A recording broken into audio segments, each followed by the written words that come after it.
I'm Casey Claiborne, and thanks for coming to the Fox 7 Austin YouTube channel to check out this CrimeWatch YouTube exclusive. We're taking a look at some of the most talked about recent crime stories in the Austin area and around Texas.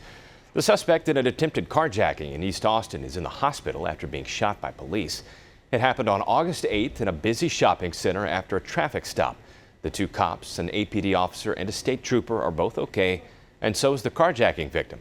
Fox 7 Austin's John Krinjak found the incident has people who work nearby understandably shaken. A traffic stop turns into an attempted carjacking, then an officer-involved shooting, all within a few short minutes. It doesn't surprise me because all the things that happen nowadays, you know, all the craziness that goes on in these streets. Shortly after 11 Monday night, an APD officer pulling over a motorcyclist for a traffic violation. Seconds later, police say he took off on foot. It was just a motorcycle driver being chased by the police. The cop, noticing the man had a gun. He gave instructions multiple times for the subject to drop that firearm. A DPS trooper in the area raced to the scene as the biker kept running into the Reagan Square shopping center and approached an SUV with a driver inside. That vehicle and the occupant of that vehicle are completely unrelated to the traffic stop. They just happen to be sitting there. Police say the biker opened the passenger door and got in, telling the operator of the vehicle to begin driving. The officer and the trooper obviously observed this, and both then discharged their firearms at the motorcycle operator. Police pulled the biker from the car and gave him CPR before he was taken to the hospital with critical injuries. No officers were hurt. Witnesses say this black SUV is the one that the suspect tried to carjack.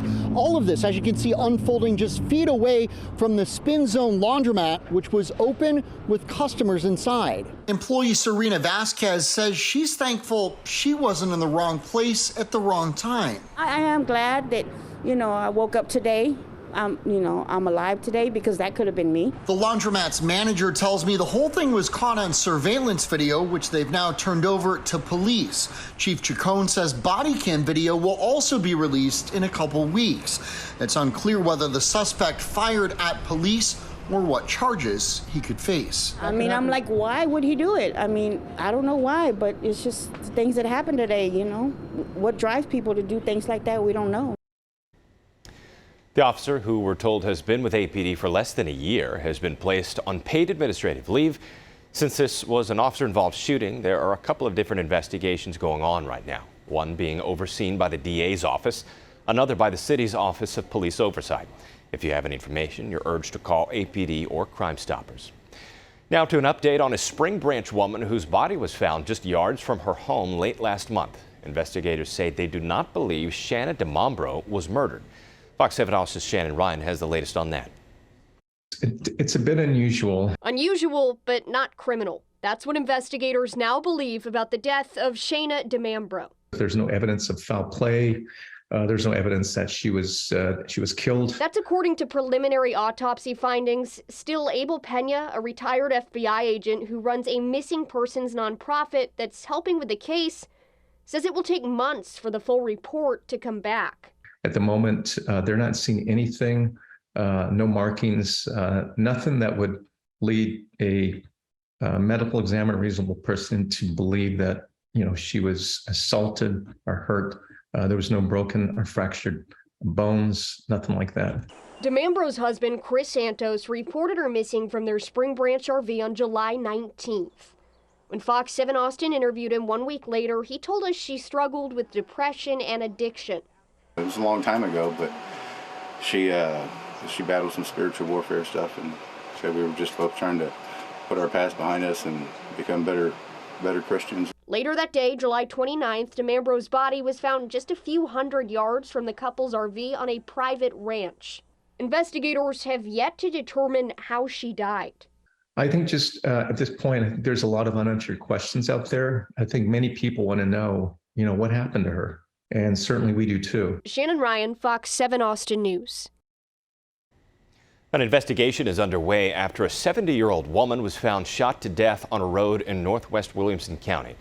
The Williamson County Sheriff's Office was called to a shooting in the 4500 block of County Road 245 south of Florence around 8:45 on Thursday, August 4th. They found the body of Diana Lynn Pierre. Detectives are looking for information about a light-colored sedan, possibly silver or gray, that was seen in the area around the time of the shooting. If you know anything, call the Williamson County Sheriff's Office Criminal Investigations Division tip line at 512-943-1311. And at Mount Bunnell, an investigation continues after a body was discovered by first responders as they were there rescuing someone else. On August 6th, August Fire, Police, EMS, and Starflight were called out after a hiker fell. They spotted a person, but it ended up being someone else. That person had died possibly a few days before and was identified as 21-year-old Prabin Garti. Law enforcement doesn't believe his death is suspicious, but the investigation is ongoing. Shortly after, emergency crews tracked down the hiker and airlifted that person to the hospital with a broken leg. In East Austin, more than $3,000 worth of brisket has been stolen from La Barbecue. Fox 7 Austin's Shannon Ryan has that story. I can only speculate that he possibly works for a food truck or a restaurant. What would you do with 20 whole briskets? I don't know, even throwing a party, I have no idea. That's what Allison Clem, general manager of La Barbecue, wants to know. 20 briskets is a lot. I mean, they weigh about 5 pounds each, cooked. I mean, that's a lot of food. Around 4 in the morning Thursday, somebody hopped this fence, clearing out one of the restaurant's smokers, taking, you guessed it, 20 briskets. One of my strongest guys back there can, barely lift 10 briskets in a box, and he lifted him over his head. So I really just think that it was planned. Video shows the thief beeline for a smoker, getting in and out with all that meat in just 15 minutes. We're kind of, speculating that he's been watching or he knows somebody that used to cook for us, possibly. I mean, we haven't had turnover in our back of house since we've been here, so it wouldn't be a current. So that's also kind of strange that he knew. Clem estimates this is the 7th or 8th time the restaurant has been broken into. It's heartbreaking. Still, this is the first time anyone's ever taken meat. And to replace those 20 briskets all together with labor, meat, seasoning, everything, it's probably about $3,000 that we lost, and that's just raw. That's not even like retail. It's a huge hit for us. Shannon Ryan, Fox 7 Austin News. Austin police are looking for a man involved in a road rage incident. The other driver is telling us about the terrifying experience. Fox 7 Austin's Carissa Limco has her story. Last Thursday, Portia and her son were running an errand driving through North Austin. And as I was driving down Dessa, I noticed like this car like hightailing, like driving extremely fast. And so he got behind me. He's like blowing his horn for me to speed up. I slammed on my brakes like to alert him like there's a kid in the car. I'm going down the speed limit. Portia, who didn't want to be shown on camera, says the driver then got in front of her. Then he keeps stopping on his brakes like numerous times, I guess to like give me the wreck or something. They pulled up to a red light at Dessa and Palmer, and she threw her drink at the car. I was mad. I had my kid in there. He's autistic, so he was like screaming. She then did a U-turn and pulled into a gas station, but realized the driver was intentionally following her. Then she heard the sound of tires squealing. Mommy! My kid is right here. And then he pulls out like a tool and it had like a sharp knife on it. And I'm screaming. I'm like, no, I have my kid in this car. Stop. Like I constantly said no over maybe 3 to 6 times. And then he was like, F your kid, you're gonna die today. Continues calling me the N-word. He starts slashing my tires and then we run in the store. The man drove off, but she was able to capture these images and is now working with police. Not looking to press charges, just simply an apology. I mean, I have an autistic son who's not sleeping. I'm not sleeping as well. I just want an apology. Police say the driver may own a dark-colored SUV and is a person of interest in a criminal mischief case. If you have any information, call Crime Stoppers at 512-472-TIPS. A $1,000 reward is being offered. And heading to Galveston now, where 2 adults and 2 children were killed when a car crashed into a golf cart. Investigators say it happened August 6th when an SUV crashed into the cart and a pickup. Police suspect the driver of the SUV had been drinking.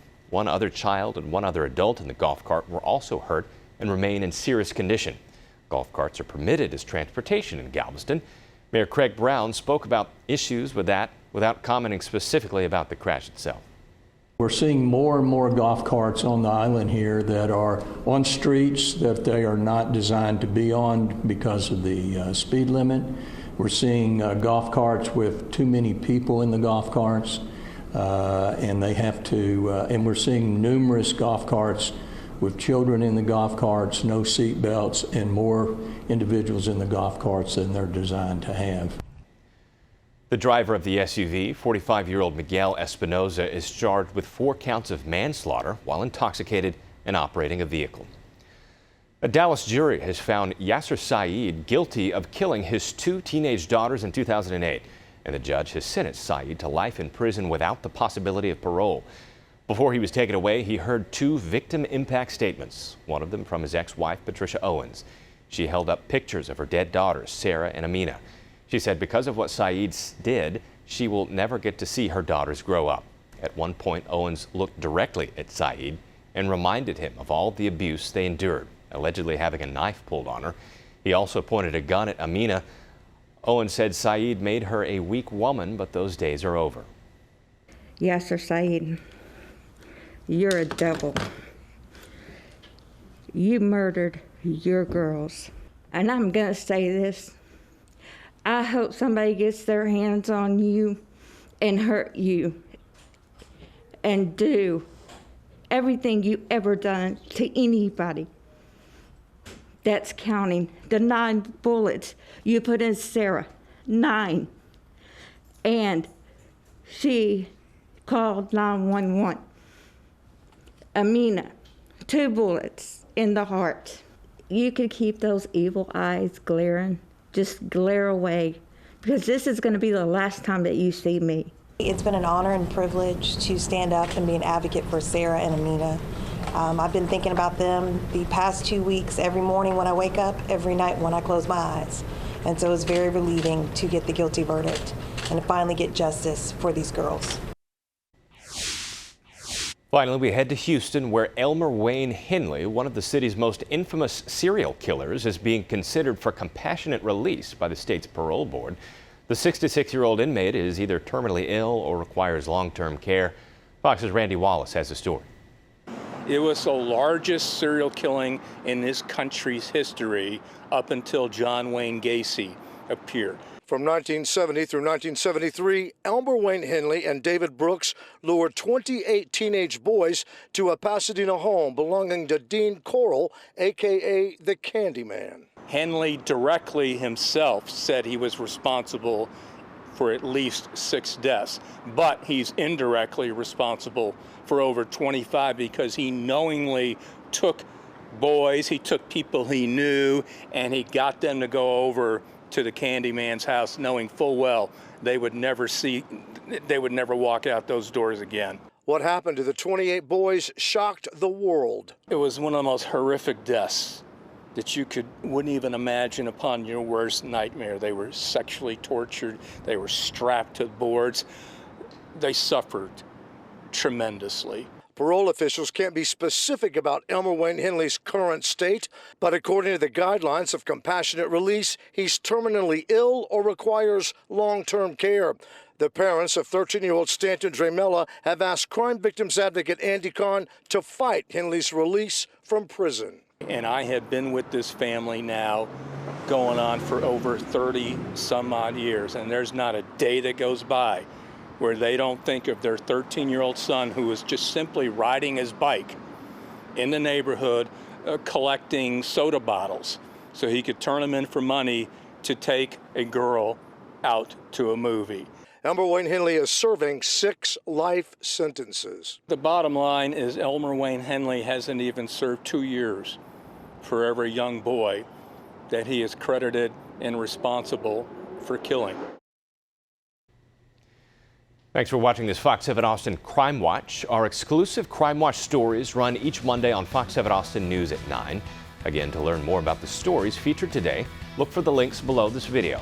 You can also find more stories on our website, fox7austin.com, or subscribe to the Fox 7 Austin YouTube channel.